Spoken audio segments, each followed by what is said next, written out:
दुर्गा माताको कसम खाएर भन्छु, म सत्य कुरा बोल्ने मान्छे हो। आजको जेनजी आन्दोलनमा ऋषिजी सबैभन्दा बढी जेनजी आन्दोलन काठमाडौँमा भयो, सबैभन्दा बढी क्षति मैले बिहोरेँ। 6 करोडको दबाई फ्रीमा गरेँ। भ्रष्टाचार विरुद्धको आन्दोलनमा केपी प्रचण्ड शेरबहादुरको विरुद्धमा कुरा उठाएको कसले? भ्रष्टाचार गरिसकेर यिनीहरूले सोसियल मिडिया बोल्न नदिने। यो संविधान फाल्योस्। बहादुर गुरुङलाई हानेको त सुदन गुरुङ, उहाँकै काका भतिजको छोरो होला।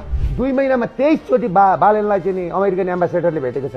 कांग्रेसको उत्पत्ति त पश्चिमाहरूकै डिजाइनमा दिल्लीमा भयो। प्रजातन्त्र ल्याउन पनि अमेरिकाले सहयोग गरेको हो नि। राजा महेन्द्रको रहस्यमय हत्या भयो, इन्डियालाई प्रयोग गरेर मारियो। यसमा सबै नेताहरूको साथ छ, सबै पार्टीको सिनियर नेताहरूको साथ छ। तलकालाई थाहा हुँदैन यो कुरा। जनताबाट यति वितृष्णा फैलाइयो, राजा भनेको राक्षसै भन्ने बनाइयो। राज संस्था पनि गयो, हिन्दू राज्य पनि गयो। अब नयाँ प्लेयर खडाइदिए। खोज नेपाली जनता हो, खोज देशको धमिरो खोज।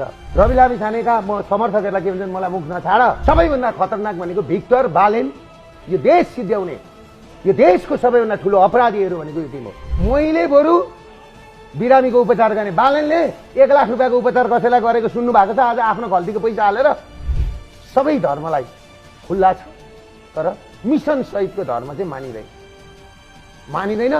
क्रिस्चियनिटीलाई त्यसरी चल्न दिइँदैन हो, यो कुरा बुझ्नु। म त्यो दिन प्रधानमन्त्री भएको थियो भने नि सुशीलाको ठाउँमा त्यो राष्ट्रपति उपराष्ट्रपति जम्मेलाई लगेर खोरमा हाल्ने।